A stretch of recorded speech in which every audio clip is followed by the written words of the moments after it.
Hello बच्चों। स्वागत है आपका आपके अपने YouTube channel Yadav sir physics वाले। बच्चों, आज हम लोग चैप्टर 2 यूनिट्स एंड मेजरमेंट का सेकंड लेक्चर डिस्कस करने जा रहे हैं, जिसमें हम लोग कुछ प्रैक्टिकल यूनिट्स की बात करेंगे जो कि लॉन्ग डिस्टेंसेस को मेजर करने के लिए यूज की जाती है। और इसमें जो सबसे पहला यूनिट हमारा आता है उसे हम लोग कहते हैं लाइट ईयर। एक बार देख लेते हैं लाइट ईयर होता क्या है। तो बच्चों, आपको नाम से ही पता चल रहा होगा।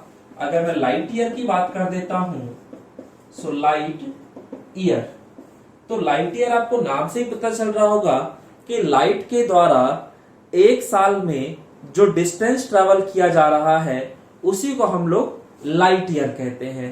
ठीक है, यानी कि लाइट अगर आपका ट्रेवल कर रही है किसी मीडियम में और मैं उसे एक साल का समय दे दूं, यानी 1 ईयर का टाइम दे दूं, तो जितना भी वो डिस्टेंस कवर करेगा उस डिस्टेंस को मैं लाइट ईयर कहूंगा। तो लाइट ईयर क्या है? आपका डिस्टेंस है। ठीक है, पहले मैं इसकी डेफिनेशन लिख देता हूं, उसके बाद फिर हम आगे स्टार्ट करते हैं। लाइट ईयर क्या है? तो इसमें हम लिख सकते हैं the distance travelled by light in vacuum in 1 year is called light year. बात समझ में आ रही है? यानी कि लाइट के द्वारा जो डिस्टेंस एक साल में तय किया जाता है, तो वो डिस्टेंस जो एक साल में ट्रेवल किया जा रहा है लाइट के द्वारा, उस डिस्टेंस को हम लोग 1 लाइट ईयर कहते हैं। ये तो हो गया आपका लाइट ईयर का बेसिक सा डेफिनेशन। अब अगर कोई पूछ ले कि 1 लाइट ईयर डिस्टेंस तो होता है, लेकिन कितने डिस्टेंस को हम 1 लाइट ईयर कहते हैं, तो वो अगर मुझे डिस्टेंस कैलकुलेट करना हो तो वो मैं कैसे कर सकता हूं? तो क्योंकि वेलोसिटी जो होता है वो डिस्प्लेसमेंट अपॉन टाइम होता है, तो यहां से हम डिस्प्लेसमेंट फाइंड आउट कर सकते हैं। तो वो हो जाएगा वेलोसिटी इनटू टाइम। तो अगर मेरा जो डिस्प्लेसमेंट है वो 1 लाइट ईयर के बराबर है, तो जो वेलोसिटी होनी चाहिए लाइट की वो 3 इंटू 10⁸ मीटर पर सेकेंड होना चाहिए, और जो समय मिलना चाहिए वो 1 साल का समय मिलना चाहिए। तो यही तो हमारी डेफिनेशन थी ना, कि लाइट अगर 1 साल तक ट्रेवल करता है तो वो जो डिस्टेंस ट्रेवल करेगा वो 1 लाइट ईयर होगा। तो बस ये सारी की सारी वैल्यूज उठाकर मैं आराम से इस इक्वेशन में पुट कर दूंगा, और यहां से मुझे लाइट ईयर की वैल्यू मिल जाएगी मीटर के अंदर। ठीक है, हमारा यहाँ पे क्या आ जाएगा? डिस्प्लेसमेंट की जगह मैंने लिख दिया 1 लाइट ईयर, 1 लाइट ईयर, और हमारा जो वेलोसिटी है उसकी जगह मैं लिख सकता हूं 3 इंटू 10⁸ मीटर पर सेकेंड, और जो समय है उसकी जगह में 1 साल लिख सकता हूं। अब ये जो साल है, क्या वो टाइम की एसआई यूनिट है? तो नहीं भाई, टाइम की एसआई यूनिट तो नहीं है। टाइम की एसआई यूनिट होती क्या है? तो वो होती है सेकंड। तो मुझे इसे सेकंड में कन्वर्ट करना पड़ेगा। तो ये जो साल मेरा टाइम मेरा ईयर में दे रखा है, तो इसे मैं सेकंड में कन्वर्ट कर दूंगा। तो मुझे पता है कि एक साल में जो दिन होते हैं वो 365 होते हैं, और एक दिन में जो घंटे होते हैं वो 24 होते हैं, और एक घंटे में जो मिनट होते हैं वो 60 होते हैं, और एक मिनट में जो सेकंड होता है वो 60 होता है।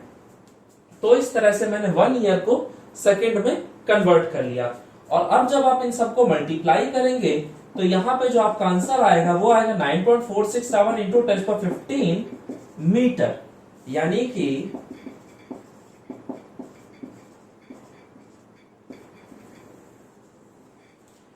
कि जो हमारा डिस्टेंस था 1 लाइट ईयर का वो कितने मीटर के बराबर होता है? तो 9.467 इंटू 10⁻15 मीटर। बच्चों, आपको समझ में आ रहा है कि ये जो डिस्टेंस है कितना बड़ा डिस्टेंस है। ठीक है, तो ये सीधा सा फंडा होता है। तो ये आपको लाइट ईयर यहां से समझ में आ गया होगा कि वह लाइट ईयर होता क्या है। तो लाइट के द्वारा एक साल में जो भी डिस्टेंस ट्रेवल हो रहा है वो सारा डिस्टेंस हमारा 1 लाइट ईयर के बराबर होता है। बात समझ में आ गई। उसकी वैल्यू कैसे निकालनी है तो वो भी आपको समझ में आ गया। Velocity is equal to displacement upon time वाला फॉर्मूले में पुट करेंगे, वैल्यूज सॉल्व करेंगे, आपका आंसर आ जाएगा। तो ये हमारी एक यूनिट है। ऐसे अब हम दूसरी यूनिट को डिस्कस करते हैं हमारे। तो बच्चों, जो हमारी दूसरी यूनिट होती है प्रैक्टिकल, वो है आपका एस्ट्रोनॉमिकल यूनिट। एस्ट्रोनॉमिकल यूनिट क्या है उसको समझने से पहले आप ये समझिए कि आपका जो अर्थ है वो सन के चारों तरफ घूमता है, तो उसका जो ऑर्बिट होता है वो कैसा होता है? तो बहुत सारे बच्चों को लगेगा कि सर सर्कुलर ऑर्बिट होता है। तो नहीं बेटा, सर्कुलर ऑर्बिट नहीं होता, एलिप्टिकल ऑर्बिट होता है। ठीक है, अब एलिप्टिकल ऑर्बिट होता है तो उसमें सन कहां पे होता है? तो सन जो होता है वो उस इलिप्स के एक फोकस पे होता है। ठीक है, सो इस बात का हमेशा ध्यान रखिएगा। यानी कि अगर मैं फिगर में आपको दिखाना चाहूं तो फिगर जो बनेगा वो कुछ ऐसा सा होगा। तो ये जो है ऑर्बिट, इस तरह के ऑर्बिट को हम लोग इलिप्टिकल ऑर्बिट कहते हैं, और जो सन होगा वो उसके एक फोकस पे होगा, यानी कहीं यहां पे होगा। तो ये हो गया बेटा हमारा सन। समझ में आता है? अब हमारा अर्थ जो है वो इस सन के चारों तरफ इलिप्टिकल ऑर्बिट में घूम रहा है। तो मान लेते हैं कि ये जो है ये है हमारा अर्थ। अब एक चीज मुझे बताओ कि ये जब अर्थ सन के चारों तरफ घूमेगा तो इसका जो डिस्टेंस है सन से वो लगातार चेंज हो रहा होगा कि नहीं हो रहा होगा? तो भाई बिल्कुल चेंज हो रहा होगा। अभी जो अर्थ है वो सन से काफी दूर है, लेकिन थोड़ी देर बाद आप देखोगे कि अर्थ आपके सन के पास आ गया, फिर और पास आ गया, फिर इस तरह से जैसे जैसे इधर जाता जाएगा डिस्टेंस आपका फिर से बढ़ता चला जाएगा। यानी अर्थ और सन के बीच का जो डिस्टेंस है वो कांस्टेंट नहीं है। तो अगर कांस्टेंट नहीं है तो मैं अर्थ और सन के बीच का कौन सा डिस्टेंस कैलकुलेट करूंगा, कौन से डिस्टेंस को मानूंगा? तो वो जो डिस्टेंस होगा वो इन सभी वैल्यूज का एवरेज होगा। और यही जो एवरेज डिस्टेंस होता है अर्थ और सन के बीच का, इसी एवरेज डिस्टेंस को हम लोग एस्ट्रोनॉमिकल यूनिट कहते हैं। सो बात समझ में आती है कि वन एस्ट्रोनॉमिकल यूनिट क्या है? तो the average distance between the earth and the sun, यानी अर्थ और सन के बीच का जो एवरेज डिस्टेंस होगा उसी एवरेज डिस्टेंस को हम लोग वन एस्ट्रोनॉमिकल यूनिट कह देंगे। तो मैं इस चीज को बेटा लिख देता हूं यहाँ पे। सो एस्ट्रोनॉमिकल यूनिट को डिफाइन करना तो हम क्या कहेंगे? तो बच्चे ये हो गई आपकी डेफिनेशन। तो इसमें हम लोग क्या कह रहे हैं कि जो एवरेज डिस्टेंस है, जो हमारा एवरेज डिस्टेंस है किस किस के बीच का? तो अर्थ और सन के बीच का, उसी एवरेज डिस्टेंस को हम लोग एस्ट्रोनॉमिकल यूनिट कह देते हैं। तो एस्ट्रोनॉमिकल यूनिट समझ में आ गया कि अर्थ और सन के बीच का जो एवरेज डिस्टेंस होगा उसी को हम लोग एस्ट्रोनॉमिकल यूनिट कह देंगे। अब इस एवरेज डिस्टेंस की अपनी कोई पर्टिकुलर वैल्यू होती होगी, तो वैल्यू क्या होती है तो मैं आपको वो भी बता देता हूं।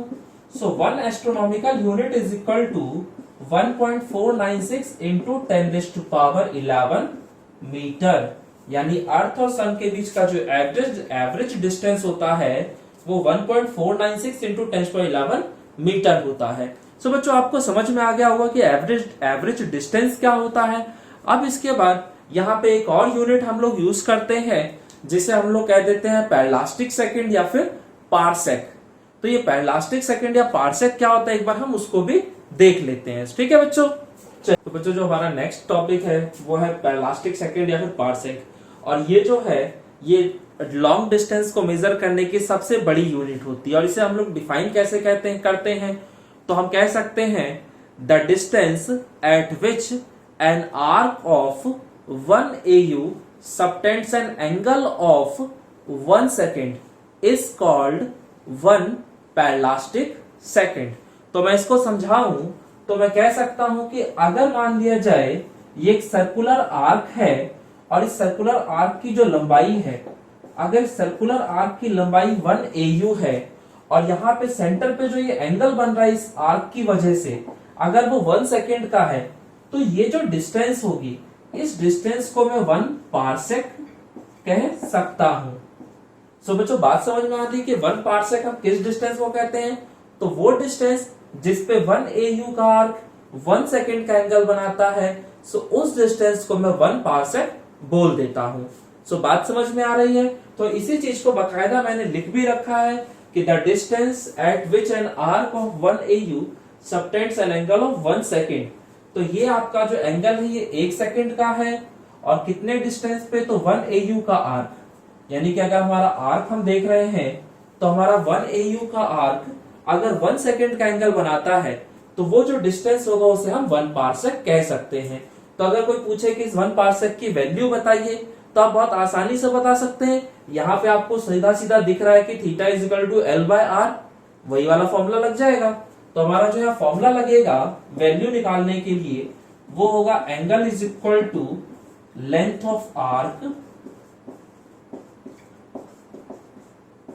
ऑफ आर्क बटे में रेडियस।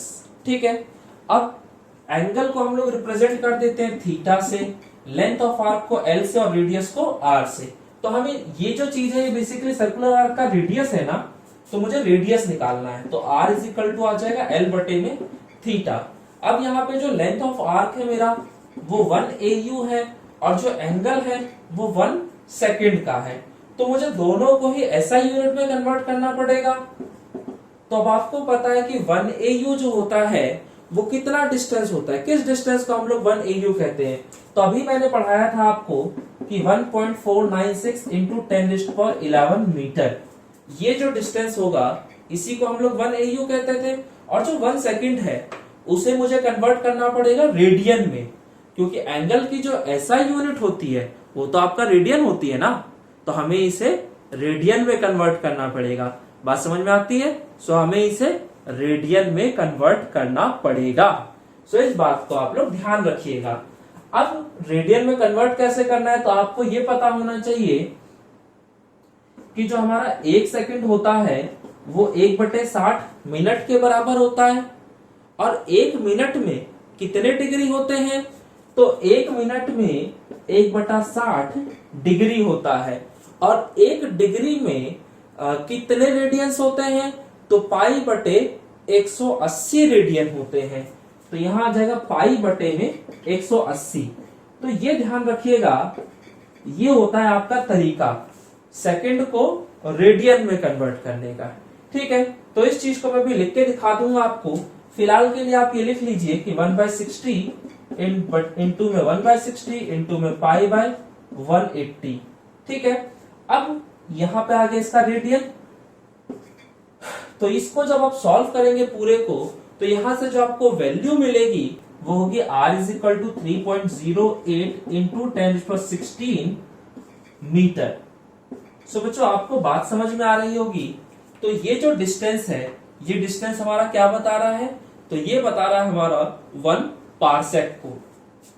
तो बेसिकली मुझे R की जगह यहाँ पे 1 पारसेक लिख देना चाहिए था। ठीक है, सो यहां से हमारा जो 1 पारसेक निकल के आएगा वो कितना आ जाएगा, तो 1 parsec is equal to 3.08 into 10⁻16 metre. तो कई बार हमसे पेपर में ये डेफिनेशंस पूछ लेता है, तो हमें ये डेफिनेशन ध्यान होनी चाहिए कि भाई किसका क्या मतलब होता है। ठीक है, सो आपको इतनी बात समझ में आ जानी चाहिए। तो बच्चों इसको नोट डाउन कर लीजिएगा अपनी कॉपी में, बाकी मैं इधर का पोर्शन रफ कर दे रहा हूं।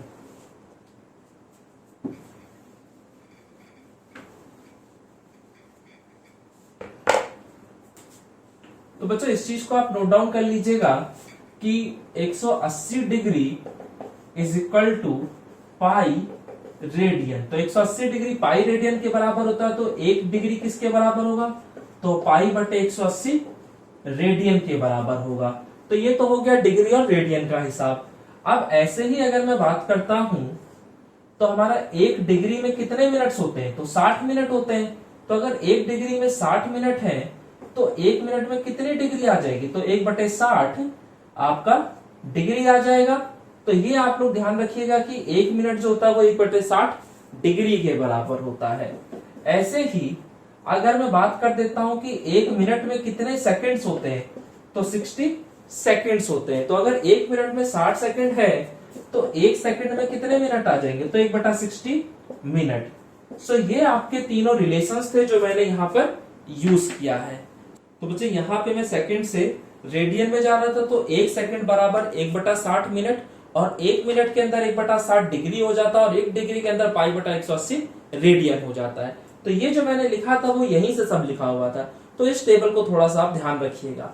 सो बच्चों ये तो हो गई आपकी तीनों की तीनों यूनिट्स। तो यहाँ पे हमने 3 यूनिट्स डिस्कस कर लिए, एक लाइट ईयर, दूसरा आपका एस्ट्रोनॉमिकल यूनिट और तीसरा पारसेक। तो बच्चों हमारा अगला टॉपिक जो है वो पैरेलैक्स मेथड, या फिर हम इसे पैरेलैक्स के नाम से भी जानते हैं। तो पैरेलैक्स मेथड या पैरेलैक्स क्या होता है, इसको समझने के लिए मैं आपको एक सिंपल सा एग्जांपल देता हूं। तो मान लिया जाए जैसे कि हमारा मार्कर है। अब इस मार्कर को अगर मैं अपनी इन दोनों आंखों से देखूंगा, ठीक है, और कंडीशन क्या है कि जब एक आंख से देखूंगा तो दूसरी आंख मेरी बंद होनी चाहिए। ठीक है, तो इस चीज का थोड़ा सा ध्यान रखिएगा। तो अगर मैं इसे लेफ्ट आई को बंद करके राइट आई से देख रहा हूं तो इसकी पोजीशन मुझे कुछ और नजर आएगी, और जब मैं राइट को बंद करके लेफ्ट से देखूंगा तो इसकी जो पोजीशन है वो कुछ और नजर आएगी। यानी कि यहाँ पे जो ऑब्जेक्ट की पोजीशन है उसमें मुझे शिफ्ट नजर आ रहा है, यानी उसकी पोजीशन मुझे चेंज होती हुई सी लग रही है जब मैं अपनी आंखों को साइड वाइज शिफ्ट कर रहा हूं। भाई मैं राइट आई से देख रहा था तो बैकग्राउंड के रिस्पेक्ट मेरे ऑब्जेक्ट की पोजीशन कुछ और थी, और उसी चीज को जब मैं अपने लेफ्ट आई से देखने लग गया तो उसकी पोजीशन कुछ और हो गई। लेकिन क्या असल में इसकी पोजीशन चेंज हुई है? तो नहीं भाई, असल में इसकी पोजीशन चेंज नहीं हुई है, लेकिन हमें अपीयर हो रहा है, यानी हमें लग रहा है कि जो ऑब्जेक्ट है उसकी पोजीशन में कुछ चेंजेस आए हैं, यानी ऑब्जेक्ट की जो पोजीशन है वो थोड़ी सी शिफ्ट हो गई है। तो यही जो अपेरेंट शिफ्ट होता है हमारी ऑब्जेक्ट की पोजीशन में बैकग्राउंड के रिस्पेक्ट में, जब हम अपनी आंखों को साइड वाइज शिफ्ट करते हैं, इसी को हम लोग पैरेलैक्स कहते हैं। तो इस चीज को मैं बकायदा यहाँ पे लिख देता हूं कि पैरेलैक्स क्या है आपका। तो बच्चों ये इसकी डेफिनेशन हो गई। तो मैंने क्या लिखा है, the apparent shift in the position of the object with respect to background when we shift our eyes sidewise. तो यहाँ पे जो शिफ्ट आया है वो एक्चुअल शिफ्ट नहीं है, वो अपेरेंट शिफ्ट है, यानी कि हमें ऐसा अपीयर हो रहा है, यानी हमें ऐसा लग रहा है कि जो ऑब्जेक्ट की पोजीशन है उस वो साइड वाइज शिफ्ट हो गई है जब मैंने अपनी आंखों को साइड वाइज शिफ्ट किया है। ठीक है, तो ये ध्यान रखिए यहाँ पे एक्चुअल में नहीं होता, हमें सिर्फ ऐसा लग रहा होता है। और इस एक्सपेरिमेंट को आप अपने घर पे करके देख सकते हैं। ऐसे एक मार्कर रखिएगा, उसे पहले एक आंख से देखिएगा, फिर उस आंख को बंद करके दूसरी आंख से देखेंगे, तो आपको अपने आप समझ में आ जाएगा कि जो ऑब्जेक्ट है उसकी पोजीशन में कुछ चेंजेस आ रहे हैं। और इसी कंसेप्ट को हम लोग पैरेलैक्स कह देते हैं। और ये कंसेप्ट हमारा यूज होता है किसी कोई लॉन्ग डिस्टेंस पे अगर कोई स्टार है या कोई प्लैनेट है तो उसकी डिस्टेंस को कैलकुलेट करने के लिए। कैसे, वो अभी मैं आपको समझाऊंगा, पहले मैं बेसिक समझा देता हूं आपको। तो अगर मान लिया जाए ये मेरे पास कोई ऑब्जेक्ट था O, और इसको मैं अपनी दोनों आंखों से देख रहा हूं, तो ये है मेरी लेफ्ट आई और ये है मेरी राइट आई। ठीक है, तो जब लेफ्ट आई से देखा तो ऑब्जेक्ट इस डायरेक्शन में दिखा मुझे, और जब मैं राइट आई से देख रहा हूं तो मेरा जो डायरेक्शन है वो ये है।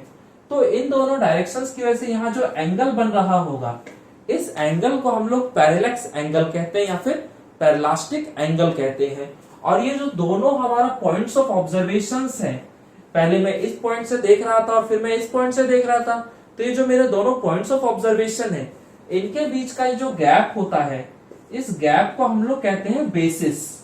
ठीक है, तो इस चीज को ध्यान रखिएगा, वो जगह जहां से आप देख रहे हैं तो उन दोनों जगहों के बीच का गैप जो होगा उसे बेसिस कहा जाएगा। और ये जो एंगल होगा, इस एंगल को हम लोग कहेंगे पैरेलास्टिक एंगल। ठीक है, तो इस एंगल को हम लोग पैरेलास्टिक एंगल या फिर पैरेलैक्स एंगल कहते हैं। अब इसको कैसे यूज करते हैं मैं अब आपको समझा देता हूं।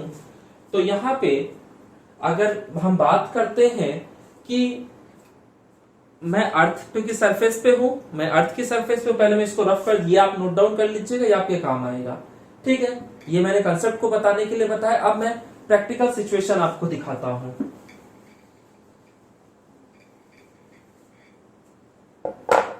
तो जैसे मान लिया जाए कि ये हमारा अर्थ की सरफेस है।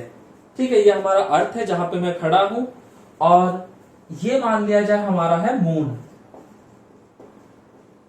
ये हमारा मून है। और मुझे पता लगाना है कि अर्थ से मून की जो दूरी है वो कितनी है। तो इस डिस्टेंस को कैलकुलेट करने के लिए मुझे करना क्या होगा, तो यहाँ पे रेफरेंस के लिए मैं एक फार ऑफ स्टार ले लूंगा। जैसे मैंने ले लिया सन को, तो जो सन होता है वो बहुत दूर होता है। तो अगर मैं इस मून को पहले इस पॉइंट से देख रहा था और अब मैं इस पॉइंट से देख रहा हूं, यानी तो अलग अलग पॉइंट से देख रहा हूं सेम टाइम पे। ठीक है, अभी मैं आपको इसको प्रैक्टिकल एग्जांपल देकर भी समझाऊंगा इस चीज को। तो जब मैं इस पॉइंट से मून को देखूंगा तो मेरा जो डायरेक्शन ऑफ ऑब्जर्वेशन होगा वो ये होगा।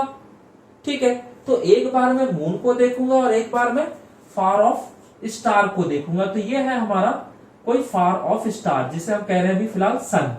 हमने अपना फार ऑफ स्टार जो है सन ले लिया है। तो यहां से जो हमारा एक डायरेक्शन बनेगा वो ये बन जाएगा। तो यहाँ पे मुझे बस एक ही काम करना है कि एक बार उस ऑब्जेक्ट को देखना है जिसका डिस्टेंस मुझे फाइंड आउट करना, और दूसरी बार मैं अपने फार ऑफ स्टार को देखूंगा। और इन दोनों के बीच का ये जो एंगल है, यहाँ पे वो मान लेते हैं कि एंगल आपका φ1 है। अब इसी चीज को मैं दूसरी लोकेशन से देख रहा हूं, तो जब मैं इस लोकेशन से देखूंगा तो जो मेरा डायरेक्शन ऑफ ऑब्जर्वेशन है वो ये आ गया, और फिर मैं इसको दोबारा से इस फार ऑफ स्टार को देखूंगा, ठीक है, यानी कि अपने सन को देख रहा हूं। तो मान लेते हैं कि यहां से जो एंगल आ गया वो φ2 है। अब ये तो मैंने वैसे बात कर लिया, मैं आपको प्रैक्टिकली समझाता हूं। जैसे मान लिया जाए कि मैं नोएडा में रहता हूं और मेरा दोस्त जो है वो गुड़गांव में रहता है। अगर हम दोपहर 12 बजे दोनों दोस्त सन की तरफ देखेंगे तो सन हमें कहां नजर आएगा, हमारे सर के ऊपर। यानी कि जो सन की लोकेशन है, क्या उस पर कोई फर्क पड़ रहा है कि मैं नोएडा से देख रहा हूं या मैं गुड़गांव से देख रहा हूं? तो कोई फर्क नहीं पड़ रहा। यहां से भी वो मेरे सर के ऊपर नजर आ रहा है और गुड़गांव में जो मेरा दोस्त बैठा उसके भी सर के ऊपर ही नजर आ रहा है। तो सेम कहानी है, यानी कि मैं सन को चाहे पॉइंट ए से देखूं और चाहे मैं पॉइंट बी से देखूं, सन जो है वो मुझे मतलब सेम जगह पे ही नजर आ रहा है, ठीक है। अब जब मैंने नोएडा से देखा तो जो मून की डायरेक्शन थी वो कुछ और थी, और जब मैं गुड़गांव से देखूंगा तो मून की जो डायरेक्शन है वो कुछ और होगी। तो यहां से आप ये दोनों एंगल्स कैलकुलेट कर सकते हैं बाय यूजिंग इंस्ट्रूमेंट्स। जो आपके पास इंस्ट्रूमेंट्स होंगे उन इंस्ट्रूमेंट्स की मदद से आप ये दोनों एंगल कैलकुलेट करने लायक बन चुके हैं। और दूसरी चीज, भाई नोएडा और गुड़गांव के बीच की जो दूरी है, यानी कि ये जो डिस्टेंस है, ये डिस्टेंस भी तो आपको पता होगा। और इस डिस्टेंस को हम लोग कहते क्या है, तो ये डिस्टेंस हो गया हमारा बेसिस, जिसे मैं बी से रिप्रेजेंट करता हूं। अब ये समझो कि ये जो डिस्टेंस होगा, इस डिस्टेंस की तुलना में ये जो डिस्टेंस है ये तो बहुत बड़ा है। भाई नोएडा और गुड़गांव के बीच की जो दूरी होगी उसकी तुलना में जो मून की दूरी है वो तो बहुत ज्यादा है। यानी कि इस डिस्टेंस की तुलना में ये जो डिस्टेंस है ये बहुत छोटा है। समझ में आ रही बात? यानी कि ये जो डिस्टेंस है ये बहुत बड़ा है। तो अगर मैं इस डिस्टेंस को रेडियस मान के एक सर्कल ड्रॉ करूं और उस सर्कल का जो सेंटर हो वो यहां पे हो, यानी कि मैं बात कर रहा हूं ऐसे सिचुएशन की किसी, ठीक है, जिसमें हमारा जो सेंटर है वहां पे है मून, और ये जो डिस्टेंस है ये ऑब्वियसली बहुत लॉन्ग डिस्टेंस है, और ये हो गया मेरा नोएडा और ये हो गया मेरा गुड़गांव। तो अगर आप देखेंगे तो आपको समझ में आएगा कि ये जो डिस्टेंस है, इस डिस्टेंस के बहुत बड़े होने की वजह से ये जो दोनों पॉइंट्स हैं ये बहुत पास पास लग रहे हैं। तो अगर ये दोनों पॉइंट्स बहुत पास पास हैं, अगर ये दोनों पॉइंट्स बहुत पास पास हैं तो इनके बीच का ये जो स्ट्रेट लाइन डिस्टेंस होगा और ये जो आर्क है इसकी लंबाई दोनों की दोनों लगभग बराबर होंगी। बात समझ रहे हैं? यानी कि ये जो आर्क की लंबाई है और ये जो स्ट्रेट लाइन डिस्टेंस है वो दोनों की दोनों ही बराबर होंगी। तो ये जो कंडीशन आएगी ये आएगी ही तब जब ये डिस्टेंस, यानी कि ये जो डिस्टेंस था b यानी बेसिस, वो इस डिस्टेंस r की तुलना में बहुत छोटा हो। यानी कि यदि b जो है वो r की तुलना में बहुत छोटा हो तो जो लेंथ ऑफ आर्क होता है, लेंथ ऑफ आर्क जो होता है वो length of straight line, straight line between n and g होगा। सो ये बात आप ध्यान रखिएगा। ये जो चीज मैं लिख पा रहा हूं कि यहाँ जो लेंथ ऑफ आर्क है वो स्ट्रेट लाइन की लंबाई के बराबर है जो n और g के बीच की है, वो सिर्फ इसीलिए हो पा रहा है क्योंकि ये जो डिस्टेंस है वो इस डिस्टेंस की तुलना में बहुत बड़ी है। तो ये बात अगर आपको समझ में आ जाती है तो ये जो दूरी थी ये बहुत ज्यादा थी, जबकि नोएडा और गुड़गांव के बीच की दूरी उतनी ज्यादा नहीं है। तो इस वजह से ये जो स्ट्रेट लाइन की लंबाई होगी और जो यहाँ पे मैं आर्क ड्रॉ करूंगा उसकी लंबाई, ये दोनों लंबाइयां लगभग लगभग बराबर ही होंगी। तो अगर मैं चाहूं तो यहाँ पे वो theta is equal to L by R वाला फॉर्मूला लगा सकता हूं, बात समझ में आ रही है? तो यहाँ पे मैं theta is equal to L by R वाला अपना फॉर्मूला लगा दूंगा। तो मुझे बताओ, अगर मैं यहां से एक लाइन ड्रॉ कर देता हूं इस तरह से, तो ये एंगल अगर फाई 1 है तो हमारा ये वाला एंगल भी फाई 1 हो जाएगा, और ये एंगल अगर फाई 2 है तो ये वाला एंगल भी फाई 2 हो जाएगा। तो ये टोटल एंगल हो गया फाई 1 प्लस फाई 2। तो अब मुझे टोटल एंगल पता है, ये जो लेंथ ऑफ आर्क है ये भी पता है कि बी के बराबर है, तो क्या ये डिस्टेंस कैलकुलेट नहीं हो जाएगी? तो आराम से डिस्टेंस कैलकुलेट हो जाएगी। इस डिस्टेंस को मैं नाम दे दे रहा हूं आर, और ये आर क्या है? तो ये अर्थ और मून के बीच का डिस्टेंस है। तो मुझे इस आर की वैल्यू फाइंड आउट करनी है, तो मैं आसानी से फाइंड आउट कर लूंगा। तो मैं यहां पे क्या लिखूंगा, क्योंकि theta is equal to length of arc बटे में रेडियस, और मुझे निकालना है रेडियस की लंबाई, तो रेडियस की लंबाई होगा लेंथ ऑफ आर्क बटे में एंगल। तो यहां पे जो लेंथ ऑफ आर्क है वो बी के बराबर है, और जो मेरा एंगल बन रहा है यहाँ पे वो है फाई 1 प्लस फाई 2। तो इस तरीके से मैं अर्थ और मून के बीच के डिस्टेंस को बहुत आसानी से कैलकुलेट कर ले रहा हूं। तो बच्चों, आपको आज बात समझ में आ गई हो कि ये जो इतनी लंबी लंबी डिस्टेंसेस हम लोग मेजर करते हैं, ये करते कैसे हैं। तो ये सब हमारे यही सब मेथड यूज होते हैं यहाँ पे। तो ये डिस्टेंस वाला जो मेथड है बेटा, ये बहुत यूजफुल है आपके लिए, कई बार पेपर में पूछ लिया जाता है, तो इसका ध्यान रखिएगा। और इससे पहले जो मैंने टॉपिक्स पढ़ाए थे, इनकी डेफिनेशंस और इनकी वैल्यूज याद रख लीजिएगा कि वैल्यूज होती क्या है। आप चाहेंगे तो कैलकुलेट भी कर सकते हैं, बट कैलकुलेशन टेक्स टाइम, और इतना टाइम हमारे पास कई बार पेपर में नहीं होता है। सो इस बात का थोड़ा सा ध्यान रखिएगा। तो ये आपको कंसेप्ट समझ में आ गया कि भाई पैरालास्टिक एंगल या फिर पैरेलैक्स मेथड होता क्या है। तो ऑब्जेक्ट की पोजीशन में जो अपेरेंट शिफ्ट आता है जब अपना पॉइंट ऑफ ऑब्जर्वेशन को साइड वाइज शिफ्ट करते हैं, तो उसी चीज को हम लोग पैरेलैक्स कह देते हैं। और ये मेथड यूज कैसे होता है किसी भी लॉन्ग डिस्टेंस वाली चीज को निकालने में, तो वो भी आपको मैंने यहाँ पे बता दिया। अब इस पे बेस्ड हम एक छोटा सा न्यूमेरिकल करेंगे जो कि आपके एनसीईआरटी का है। ठीक है बच्चों, तो हम न्यूमेरिकल देखते हैं। तो बच्चों, ये हमारा क्वेश्चन दे रखा है, और क्वेश्चन क्या कह रहा है, the moon is observed from 2 diametrical opposite points, यानी जो मून को देखा जा रहा है वो 2 डायमेट्रिकल अपोजिट पॉइंट्स ए और बी से देखा जा रहा है ऑन द अर्थ। ठीक है, सो पहले मैं अर्थ बना लेता हूं। सो मान लेता हूं कि ये मेरा अर्थ है। ठीक है, हालांकि अर्थ का शेप थोड़ा गड़बड़ हो गया, बट आप मान लीजिएगा, दुनिया मानने पे टिकी हुई है, तो आप मान लीजिएगा कि ये आपका अर्थ है, और अर्थ पे 2 डायमेट्रिकल अपोजिट पॉइंट्स हैं। सो मान लेता हूं कि एक पॉइंट ये है और एक पॉइंट ये है, और इन दोनों पॉइंट से मैं मून को देख रहा हूं, और मैं मान लेता हूं कि ये मेरा मून है। तो जो मेरा डायरेक्शन ऑफ ऑब्जर्वेशन है, तो ये मेरी पहली डायरेक्शन ऑफ ऑब्जर्वेशन हो गई, और ये हो गई हमारी दूसरी डायरेक्शन ऑफ ऑब्जर्वेशन। तो कहता क्या है कि the angle theta subtended at the moon by the 2 directions of observation is 1 degree 54 minute. तो ये जो दोनों डायरेक्शंस ऑफ ऑब्जर्वेशन है, इनके द्वारा मून पर जो एंगल बन रहा है, उस एंगल की वैल्यू दे दी है 1 डिग्री 54 मिनट। अब पूछ रहा है calculate the distance of the moon from the earth. तो जो मून है उसका अर्थ से डिस्टेंस आपको बताना है कि डिस्टेंस होगा कितना। तो उस डिस्टेंस को मैं मान लेता हूं कि जो डिस्टेंस है ये s है। तो अगर यहां से डिस्टेंस s है तो यहां से भी डिस्टेंस s होगा। ठीक है, तो मुझे क्या करना है, ये s डिस्टेंस कैलकुलेट करना है कि ये s डिस्टेंस होगा कितना। सो बात समझ में आती है। तो यहां पे भी आपका वही वाला फॉर्मूला लग जाएगा पैरालास्टिक एंगल वाला। ये जो डिस्टेंस होगा, ये डिस्टेंस इस डिस्टेंस की तुलना में बहुत बड़ा होगा, तो इसको मैं एज अ आर्क मान लूंगा, और इस आर्क की लंबाई जो होगी वो इसी के बराबर होगी। तो ये जो डिस्टेंस है ये b है। तो यहाँ पे जो एंगल है वो 1 डिग्री 54 मिनट्स के बराबर है।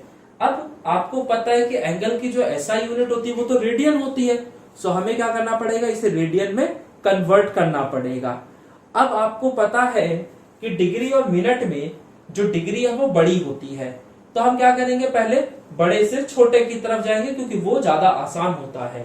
तो अगर 1 डिग्री की बात कर दी जाए तो 1 डिग्री में कितने मिनट होते हैं, तो 60 मिनट, और 60 मिनट और 54 मिनट अलग से है, तो ये हो गया 114 मिनट। अब आपको ये मिनट के फॉर्म में आ चुका है। अब इसके बाद एक रिलेशन में आपके लिए ऑलरेडी यहाँ पे लिख के रखा हूं इस रिलेशन को आप याद रख लीजिएगा, आपकी कैलकुलेशन बहुत आसान हो जाएगी। सो रिलेशन क्या है कि एक सेकंड जो होता है वो 4.85 इंटू 10⁻⁶ रेडियन के बराबर होता है, यानी सेकंड और रेडियन का रिलेशन मैंने आपको दे दिया। तो एक वो यूनिट है जो सबसे बड़ी है, या ये कह लो कि जिसमें आपको निकालना होता है, और दूसरी वो यूनिट है जो सबसे छोटी है, और बड़े से छोटे पे आना सबसे आसान होता है। इसीलिए मैंने सबसे छोटी और जो निकालना है उनके बीच का रिलेशन आपसे बोला कि आप याद कर लो। तो इस रिलेशन को आप याद कर लीजिएगा कि एक सेकंड जो होता है वो 4.85 इंटू 10⁻⁶ रेडियन के बराबर होता है। अब देखो ये मिनट में है, तो मिनट में है तो सेकंड में मैं कन्वर्ट कर लूंगा आसानी से। मुझे पता है कि एक मिनट में 60 सेकंड होते हैं, और अब ये सेकंड के टर्म्स में आ गया, और अगर ये सेकंड के टर्म्स में है तो मैं इसे रेडियन के टर्म्स में कन्वर्ट कर लूंगा आसानी से। तो 114 इंटू 60 इंटू में 4.85 इंटू 10⁻⁶, तो ये आ जाता है हमारा एंगल। तो ये एंगल आ गया मेरा रेडियन में। अब देखो एंगल मुझे पता चल चुका है, और ये जो डिस्टेंस था जिसे हम बेसिस कहते हैं, वो डिस्टेंस भी मेरे को पता है, और वो डायमीटर ऑफ अर्थ के बराबर है। यानी जो बी है उसकी वैल्यू डायमीटर ऑफ अर्थ के बराबर, यानी कि 1.276 इंटू 10⁻11 मीटर। तो अगर आपको ये दोनों वैल्यूज पता है तो क्या वो डिस्टेंस नहीं निकल जाएगी? तो आसानी से निकल जाएगी। यहाँ पे बस आपको क्या करना है, फॉर्मूला लगाना है अपना। तो फॉर्मूला क्या होता है, theta is equal to L बटे में आर। तो मुझे जो देखना है वो तो आर देखना है ना। So R is equal to L बटे में थीटा। तो एल आपका लेंथ ऑफ आर्क हो गया, जिसकी वैल्यू जो है आपका वो बेसिस के बराबर है। तो बेसिस कितना है, तो 1.276 इंटू 10⁻11, और जो एंगल है मेरा वो कितना है, तो वो है 114 इंटू 60 इंटू में 4.85 इंटू 10⁻⁻⁻6। तो बस आपको करना कुछ नहीं है, इस मैथमेटिकल कैलकुलेशन को सॉल्व कीजिए और आपको अर्थ से सन का डिस्टेंस अपने आप मिल जाएगा। ठीक है, तो ये जो आर था ये आपका बी बटे थीटा होगा, और जो आर है उसको मैं यहाँ पे क्या कह रहा हूँ, एस। भाई जो सर्कल का रेडियस है वो एस के बराबर है ना, तो यहाँ पे मैं लिख देता हूँ एस। तो इस तरीके से मुझे इस एस की वैल्यू मिल जाती है।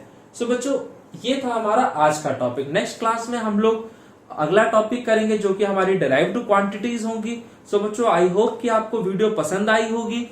अगर आपको वीडियो पसंद आती है तो प्लीज आप चैनल को लाइक कीजिए, सब्सक्राइब कीजिए, और अगर कोई डाउट है तो आप कमेंट कीजिए, जिससे कि हम आपको प्रॉपरली गाइड कर सकें।